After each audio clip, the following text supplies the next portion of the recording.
Halo guys, assalamualaikum warahmatullahi wabarakatuh. Ketemu lagi dengan saya di channel Anak Mama 35 yang akan membahas seputaran warung sembako. Oh ya guys, video kali ini saya ambil dari rekaman CCTV yang berada di dalam ya guys. Jadi kalau kemarin kita ambil video dari yang CCTV di luar, sekarang kita ambil dari posisi yang di dalam. Cuman mohon maaf nih guys, ada kerupuk di situ yang menghalangi pandangannya guys. Nanti itu kerupuknya posisinya kita pindah biar orang-orang yang belanja di warung kita kelihatan ya guys, bukan kita suujon atau gimana sama mereka.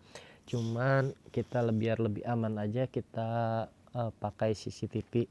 Jadi rencananya juga saya mau pakai CCTV satu lagi karena ini posisi CCTV-nya ada di sebelah kiri dua-duanya, jadi nanti niatnya mau beli satu lagi ada yang di sebelah kanan. Oh ya guys, di komentar video sebelumnya juga ada yang minta spill kameranya, mungkin spill harga sama mereknya ya guys. Jadi saya juga masih lagi cari chatnya waktu saya beli itu, saya juga lupa. Cuman saya ingat harganya itu sekitar 350 ribuan, itu promo ya guys. Itu saya dapat 2 mata, itu tanpa kabel, tanpa wifi ya guys, jadi itu cuma CCTV aja.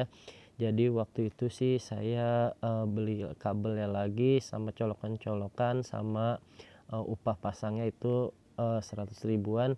Jadi totalnya itu kabel sama colokan sama CCTV itu kurang lebih di 600 ribuan.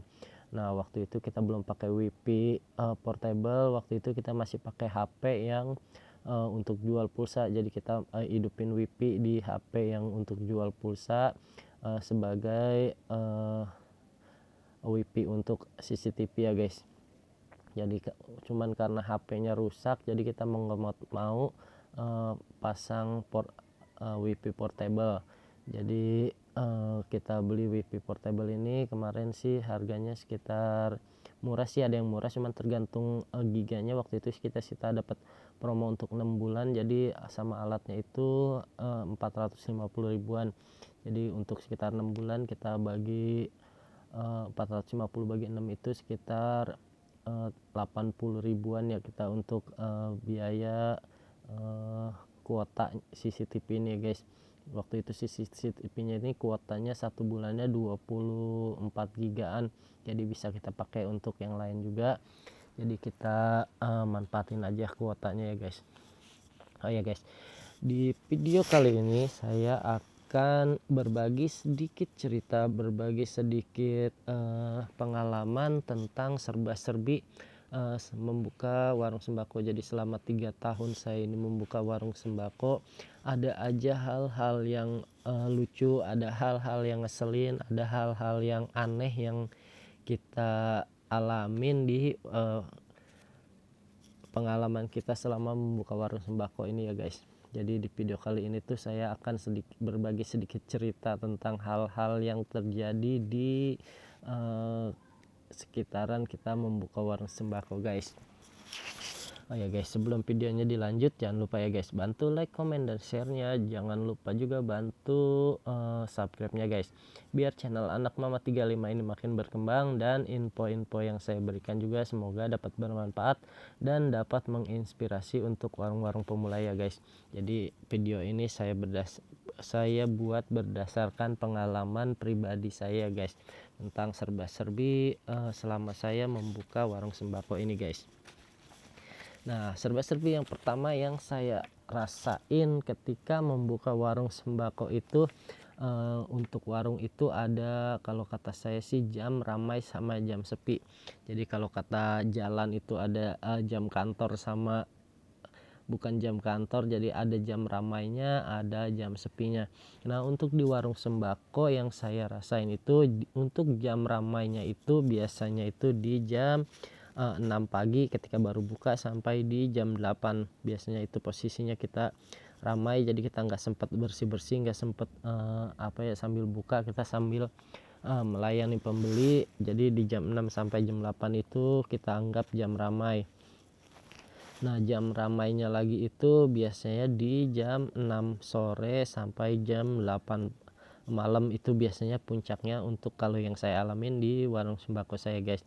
Jadi puncak menaikkan omset itu biasanya di jam habis maghrib sampai jam 8 itu biasanya puncaknya kita menggenjot omset. Biasanya kalau hujan di posisi jam ramai itu biasanya omset berpengaruh ke omset guys.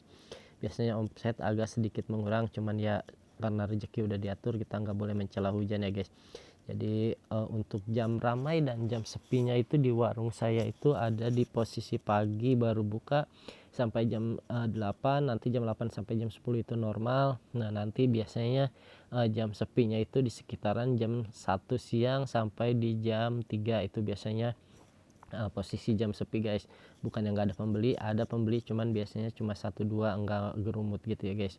Itu sih yang saya alamin. Jadi ketika posisi jam sepi itu nanti kita manfaatin untuk beres-beres, kita manfaatin untuk nimbang-nimbang kayak terigu, kayak gula gitu, sama kita waktunya rapi-rapi guys. Jadi sekiranya barang yang habis kita pajang, kita barang rencengan kita biar penuh lagi karena kita persiapan nanti kita di serang di jam 6 pagi, 6 maghrib sampai jam 8 itu biasanya kita nggak sempat untuk rapi-rapi atau bersih-bersih ya guys, karena kadang-kadang posisi di warung saya itu jaganya sendiri.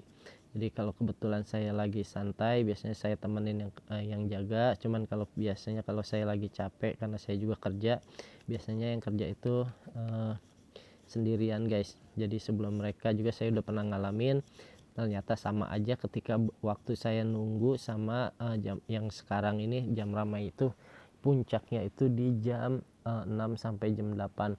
Kayak video ini saya ambil di hari Jumat di sekitaran jam 7-an ya guys. Nah ini pemandangannya biasanya seperti ini nih kalau di jam 6 sampai jam 8. Nah ini kalau rame gini biasanya omsetnya lumayan. Cuman biasanya kalau di posisinya hujan biasanya mempengaruhi untuk omset kita karena jam ramainya itu di jam 7 sampai jam 6 sampai jam 8 itu puncaknya guys. Nah kalau untuk di warung 24 jam saya belum tahu nih, makanya saya juga lagi cari tahu berapa sih omset kalau buka 24 jam itu di jam malamnya dari jam 11 sampai jam 6 itu biasanya omsetnya berapa. Nanti misalkan emang masuk mungkin kita bisa coba ya guys untuk buka di 24 jam. Cuman ini saya masih belajar lagi, saya juga masih lihat-lihat YouTube lagi tentang warung-warung yang buka 24 jam. Mungkin bisa dibantu sharingnya lewat videonya, nanti saya tonton berapa sih omsetnya kalau dari jam malam itu. Nah kalau untuk di warung sembako saya karena bukanya dari jam 6 pagi sampai di jam 9 malam, biasanya itu omsetnya menggenjot omset itu di jam maghrib, di habis maghrib jam 6 sampai jam 8. Nah itu sih serba-serbi membuka warung sembako yang pertama itu jam ramai sama jam sepi. Jadi harus kita pintar manfaatin waktu ya guys. Jadi ketika ramai kita udah siap dengan barang yang kita mau jual, kita yang pajang-pajangan. Nah kita ketika jam sepi kita harus mempersiapkan untuk nanti di jam ramai ya guys. Nah itu serba-serbi yang pertama yang saya alamin selama membuka warung sembako. Nah serba-serbi yang kedua yang saya alamin itu ketika membuka warung sembako, mungkin ini udah dialamin semua orang, mungkin ini udah pernah dirasakan semua orang, tapi semoga sih enggak ya guys. Jadi serba-serbi membuka warung sembako itu yang kedua itu saya mendapat uang palsu guys. Jadi selama 3 tahun ini saya membuka warung sembako, saya sudah 2 kali mendapat uang palsu guys. Jadi yang pertama itu waktu baru-baru buka, jadi mungkin mereka memanfaatkan situasi yang kita masih grogi, yang kita masih baru, yang kita masih belum berpengalaman. Jadi orang-orang jahat itu manfaatin. Jadi waktu itu saya dapat uang palsu pecahan 50.000. Jadi kejadiannya waktu itu uangnya udah kita kembaliin untuk orang, ternyata pas orangnya isi bensin uangnya ternyata palsu, jadi dibalikin ke kita. Jadi mau nggak mau kita terima lagi karena yang waktu itu orangnya orang kita kenal guys. Jadi uangnya kita pajang di etalase sebagai apa ya, sebagai pengingat aja kali ya guys. Nah cuman ambil hikmahnya itu karena kejadian itu, jadi waktu itu saya jadi beli lampu UV untuk uang palsu guys. Jadi kita ambil hikmah dari sebuah kejadian ya guys. Jadi yang kedua itu saya juga dapat uang palsu pecahan 100.000, padahal waktu itu saya udah punya alat untuk pengecek. Cuman kadang-kadang di warung sembako itu nggak semua uang yang kita dapat itu kita cek guys, karena keadaan kadang-kadang ramai atau gimana.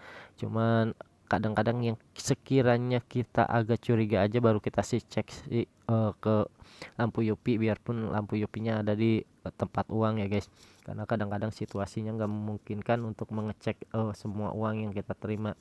Jadi selama 3 tahun saya membuka warung sembako ini, saya udah nggak mendapat uang palsu 150.000. Nah, untuk sarannya aja untuk kalian yang baru buka warung sembako, alat ini sih kayaknya harus ya guys, penting juga untuk jaga-jaga juga kayak CCTV ini. Jadi alat untuk mengecek uang palsu itu juga sebenarnya mesti ada kalau menurut saya, dan itu harganya nggak mahal guys. Waktu saya beli sekitar 80 ribuan, jadi dia kayak lampu UV gitu, tinggal dicolok aja, nanti kita bisa cek uang palsu atau enggaknya. Jadi untuk jaga-jaga saran saya harus punya alat untuk mengecek uang palsu ya guys. Nah, serba-serbi yang ketiga yang saya alamin di warung sembako itu barang kadaluarsa. Jadi mungkin karena kesalahan saya di awal buka itu terlalu percaya diri nyetok barang yang sekiranya menurut saya laku, tapi ternyata nggak begitu berjalan karena warung kita baru, jadi pergerakannya masih lambat guys. Jadi yang saya alamin itu barang kadaluarsa. Nah, terus kemana sih barang kadaluarsanya kita ituin? Biasanya kita buang ya guys. Kalau misalkan masih enak biasanya saya makan, cuman kalau misalkan udah beda rasa biasanya kita buang. Jadi kita anggap itu sebagai batu kerikil di perjalanan warung kita ya guys. Jangan dijadiin hal yang besar, karena barang kadaluarsa itu juga kadang-kadang kesalahan dari kita sendiri. Misalkan karena salah penempatan, yang tadinya barang lama harusnya kita putar di depan, ini kita tumpuk lagi, dan ternyata pas sudah waktunya barangnya pas kita lihat udah kadaluarsa. Jadi itu salah satu kurang teratur ya kita ya guys dalam penempatan barang. Dan sama ketika kita belanja juga kadang kita kurang hati-hati, kita nggak ngelihat masa expirednya itu ternyata udah deket atau masih lama. Jadi kita kurang teliti, jadi pas kita taruh di warung nggak lama aja udah kadaluarsa. Jadi sedikit sarannya, kita harus lebih teliti lagi dalam pembelian barang ya guys, karena biasanya kalau suka ada yang menawar-nawarin barang murah, nah itu biasanya kadaluarsanya itu udah dikit lagi guys, misalkan 3 bulan atau 4 bulan, dan itu terlalu beresiko untuk di warung kita. Jadi kalau ada orang nawarin barang murah, kita harus cek di tanggal kadaluarsanya guys. Nah, serba-serbi yang keempat yang saya alamin ketika membuka warung sembako itu, karena kita banyak berkenalan sama orang, banyak bersosialisasi sama orang, dan berinteraksi banyak orang juga yang dengan orang yang karakter dan kepribadian yang berbeda-beda. Jadi ada aja ya guys kejadian lucu, kejadian aneh yang menurut kita aneh ketika kita membuka warung sembako. Nah, yang keempat itu ketika mereka nawar harga guys. Jadi mungkin karena mereka kita menganggap kita ambil untung besar ya guys. Jadi kadang ada aja orang yang nawar harga guys. Jadi misalkan harganya sekian, ditawar nggak bisa sekian bang, padahal kalau mereka tahu, mereka juga mungkin malu ya untuk menawar ya guys, karena keuntungan yang kita ambil di warung sembako itu sangat kecil ya guys, kadang-kadang nggak sampai 500 rupiah. Jadi serba-serbinya itu ada orang yang menawar harga guys. Jadi kalau kita karena kita udah punya patokan harga, saran saya sih untuk mereka yang nawar kita jangan kasih ya guys, karena itu nanti merusak harga juga. Jadi kalau untuk yang nawar itu kita emang udah harga segini, harga pas, karena kita nggak boleh sebut sih keuntungan berapa karena pemali menurut saya. Jadi kita tolak secara baik-baik aja guys.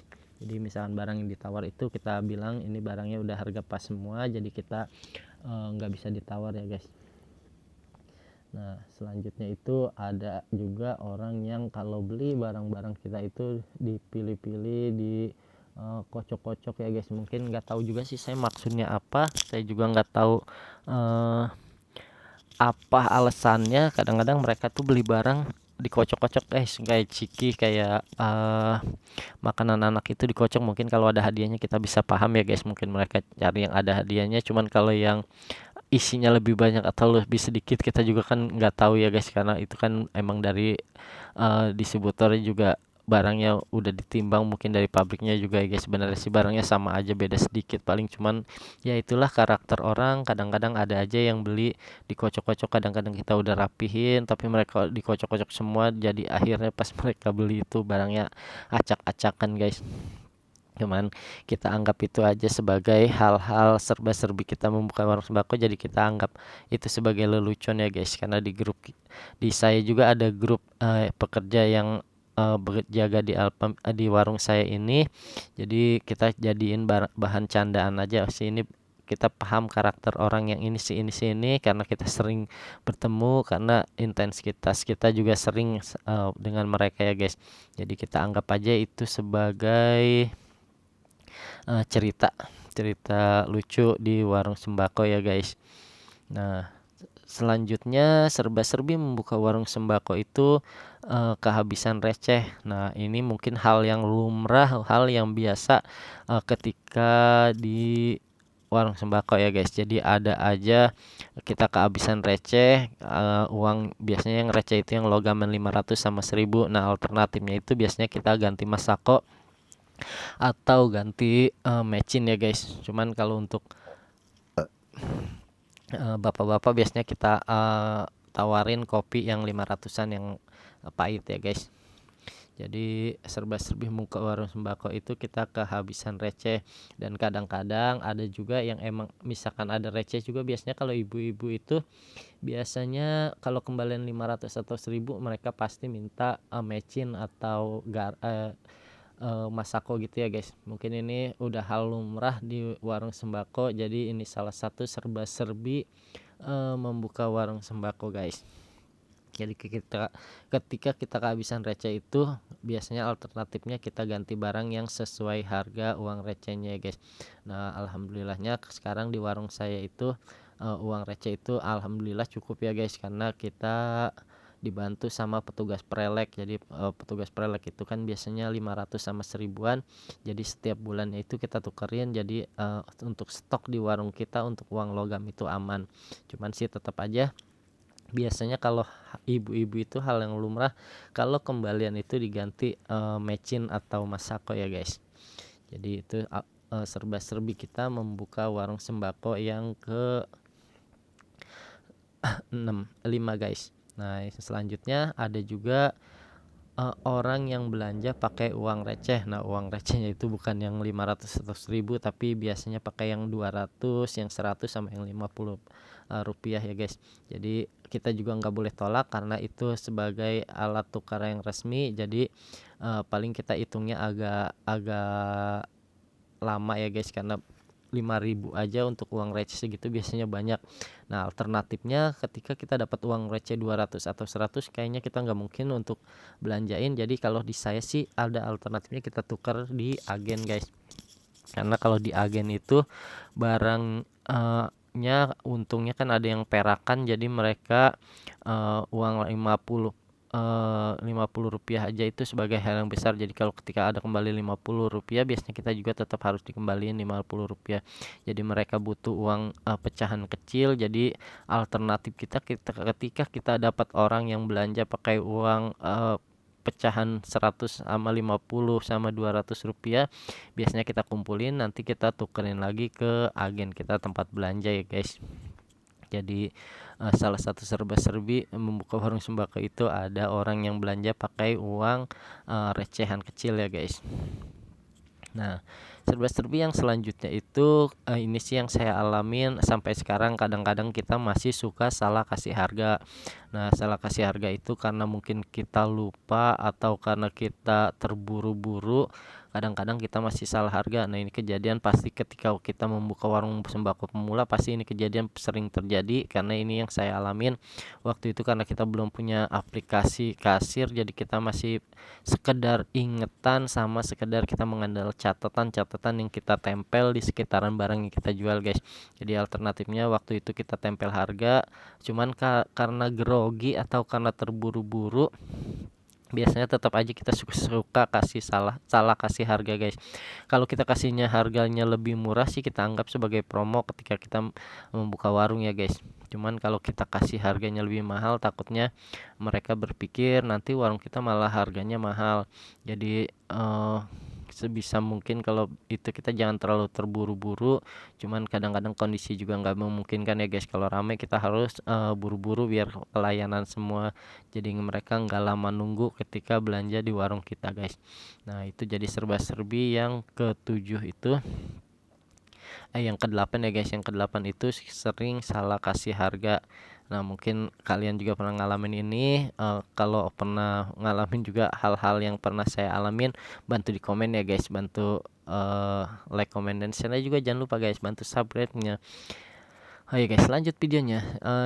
Serba-serbi membuka warung sembako yang ke-9 itu kita berhadapan sama pengamen sama peminta-minta ya, guys. Jadi kalau di warung itu udah hal yang setiap hari pasti ada, yang setiap hari pasti kita alamin.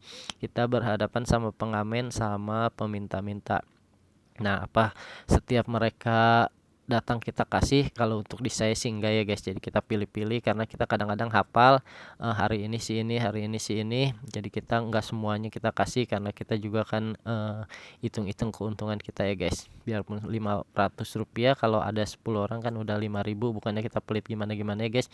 Cuman karena keuntungan warung sembako itu kecil, jadi kita harus pinter pilih-pilih untuk ngasih pengamen sama peminta-minta ya, guys. Nah, jadi kita kalau ngasih juga jadi ikhlas, enggak merasa terpaksa. Jadi ketika kita ngasih itu emang kita benar-benar mau ngasih ya, guys. Nah, zaman sekarang itu kan pengamen juga banyak ya, guys. Enggak cuman yang nyanyi, enggak cuman yang ini, kadang-kadang ada badut, ada ondel-ondel, sama ada yang angklung ya, guys. Kalau untuk angklung biasanya karena pengamennya banyak, biasanya kita kasihnya 2.000 ya, guys. Jadi semoga kita kasih secara ikhlas itu membawa kebaikan untuk warung kita juga ya, guys. Jadi serba-serbi membuka warung sembako yang ke-9 itu kita berhadapan sama pengamen. Nah, serba-serbi membuka warung sembako itu yang ke-10 itu kita biasanya kedatangan sales, guys. Biasanya kita kalau seiring berjalannya waktu pasti warung kita itu didatengin sales. Nah, kita jangan suka berpikir barang yang ditawarin sales itu pasti lebih murah dari yang kita beli di agen, karena ada aja oknum-oknum sales yang memanfaatkan situasi, ada yang memanfaatkan karena ketidaktahuan kita ya, guys. Jadi yang berdasarkan saya alamin itu, ketika kita beli di sales itu awalnya mindset kita itu barang pasti lebih murah. Ternyata ketika kita bandingin dengan barang yang kita beli di sales itu yang di agen biasanya lebih murah yang di agen. Jadi kita harus pintar-pintar ingat barang, ingat sama modalnya, guys. Jadi jangan berpikir barang yang dari sales itu pasti lebih murah. Nah, ini juga sedikit pengalaman yang saya alamin ketika sales itu mau pasang spanduk produk mereka atau promosi produk mereka, itu biasanya kita harus dapat sekedar tanda terima kasih mereka ya, guys. Jadi misalkan produk rokok itu kita harus dapat rokok. Kalau produk obat itu biasanya kita dapat potongan harga, guys. Jadi untuk yang baru harus lebih pintar lagi menghadapi sales-sales yang mau masang-masang spanduk ya, guys. Mungkin kalau awal-awal sih kita berpikir biar warung kita rame ya, guys, kayak yang saya alamin. Cuman kita harus lebih pintar lagi, jadi kita sama-sama diuntungkan. Mereka promosi produk mereka dan kita dapat untuk yang kita jual ya, guys. Jadi sama-sama kita dapat untung ya, guys. Nah, serba-serbi yang selanjutnya itu yang ke-11 itu ada aja orang yang suka jual-jual barang, guys. Jual barang misalkan kayak gas, kayak galon gitu. Nah, bukannya kita berpikiran jelek atau berpikiran macem-macem sama mereka, cuman kalau bisa, kalau yang kita kenal sih kita nggak masalah untuk kita beli barangnya guys. Mungkin karena mereka terpaksa atau mereka kelebihan, biasanya kita beli. Nah itu cuman kalau yang sekiranya kita nggak kenal siapa yang jual, siapa yang ini, sebaiknya sih jangan ya guys. Karena takutnya bukannya kita seujuan, takutnya mereka boleh hasil mencuri atau hasil dari mana, nanti malah kita yang terlibat tindak kejahatan sebagai pengepul ya guys. Jadi jangan sampai kita kasih peluang untuk mereka-mereka yang mencuri barang atau apa, bukannya kita seujon. Karena kalau kayak rokok kayak apa gitu, kalau mereka jual satu slop itu kita bingung juga mereka dari mana. Jadi saran saya sih kalau ada orang yang jual barang yang kita tidak kenal, menurut saya sih jangan diterima ya guys, kecuali orangnya yang kita kenal. Jadi ada aja pasti nanti orang yang jual barang dengan alasan butuh atau tidak terpakai. Cuman bagaimana caranya sih kita menghadapinya guys. Jangan sampai mereka tersinggung, bilang aja barang kita masih banyak atau gimana, atau nggak ada uangnya gitu ya guys. Jadi serba-serbi membuka warung sembako yang selanjutnya itu ada yang jual barang guys. Nah, yang selanjutnya itu serba-serbi membuka warung sembako yang saya alamin. Yang saya alamin itu jam makan guys. Nah, di warung saya itu kadang-kadang ada jam yang kita anggap sebagai ritual pemanggil pembeli itu, yang ini cuma sebagai candaan ya guys. Jadi ada ritual pemanggil pembeli itu dengan cara makan guys. Jadi kalau kita makan itu biasanya kalau baru sesuap atau dua suap itu biasanya pasti ada pembeli. Jadi ketika kita makan itu yang biasanya kita butuh waktu cuma 5 sampai 10 menit, kadang-kadang kita makan itu bisa sampai setengah jam guys. Nah, jadi ini berdasarkan pengalaman saya guys. Jadi kalau untuk di warung ketika kita sedang sendiri itu alternatifnya jangan pernah makan mie. Karena kalau kita makan mie, selesai itu bisa mie-nya jadi besar-besar guys, karena bengkak, karena kerendam. Dari awal diseduh sampai kita makan itu biasanya banyak pembeli, dan mie-nya itu biasanya jadi besar-besar. Jadi alternatifnya jangan pernah makan mie ketika di warung kita sedang sendiri. Jadi kadang-kadang kita jadiin candaan di warung itu, ketika lagi sepi coba kita makan, kita ritual pemanggil pembeli. Dan emang sih yang selama ini saya alamin itu emang kejadiannya sama guys, dari awal saya dulu buka sampai sekarang. Jadi ketika kita makan itu pasti ada yang beli guys. Nah, serba-serbi yang selanjutnya itu biasanya kita suka ada orang stres atau orang gila guys. Nah, biasanya itu ada juga yang nggak kelihatan stres, yang nggak kelihatan gila, mereka minta roti sama minum, atau kabur aja nggak bayar. Ternyata kita lihat gelagatnya itu emang bukan orang normal ya guys. Jadi kita anggap aja itu sedekah, kita anggap aja itu sebagai cerita-cerita lucu di warung kita ya guys. Jangan kita berpikir macam-macam, karena barang yang dimakan sama mereka semoga dapat bermanfaat buat mereka, dan semoga di warung kita juga dapat gantinya ya guys, karena barang yang dimakan itu jadi bermanfaat guys. Nah, yang terakhir serba-serbi membuka warung sembako itu ada pembeli musiman. Yang saya alamin itu pembeli musiman itu ketika di akhir-akhir atau di awal-awal puasa guys. Jadi selama setahun itu mereka nggak pernah kelihatan, paling 1 2 3 kali. Cuman ketika mulai puasa itu biasanya intensitas mereka untuk warung itu biasanya lebih banyak guys. Entah maksud mereka biar dapat THR atau apa, karena kalau di warung kita di sekitaran sini udah hal yang lumrah, ketika mau lebaran itu kita kasih THR sama pelanggan-pelanggan kita guys. Mungkin di tempat kalian juga sama. Jadi alternatifnya itu ketika kita memberi THR dan tidak memberatkan di kita itu, jadi dari awal sekarang habis lebaran itu kita kalau bisa kita tabung guys. Jadi kalau untuk di warung saya itu kita tabung 10.000 untuk nanti THR di ketika lebaran tahun berikutnya. Jadi kita nggak merasa keberatan, jadi kita nggak ambil dari uang warung ya guys. Jadi setiap hari itu kita tabung. Nah nanti kita beliin barang kayak sirup, kayak biskuit gitu di akhir-akhir puasa ya guys. Nah itu biasanya kalau di warung saya bisa habis sekitar 2 sampai 3 juta untuk THR ya guys. Dan untuk sekarang kayaknya sih bisa lebih, cuman alternatifnya itu kita sediain dari sekarang, kita siapin, kita tabung, kita persiapin uangnya guys. Oh ya guys, kayaknya Itu aja serba-serbi yang saya alamin selama membuka warung sembako. Ya, videonya agak lama nih guys. Tapi semoga dapat bermanfaat, semoga dapat menginspirasi juga ya guys. Ayo guys, sampai bertemu di video-video selanjutnya. Videonya cukup sampai di sini dulu ya guys. Assalamualaikum warahmatullahi wabarakatuh. Jangan lupa like, komen, dan share-nya agar channel Anak Mama ini makin berkembang.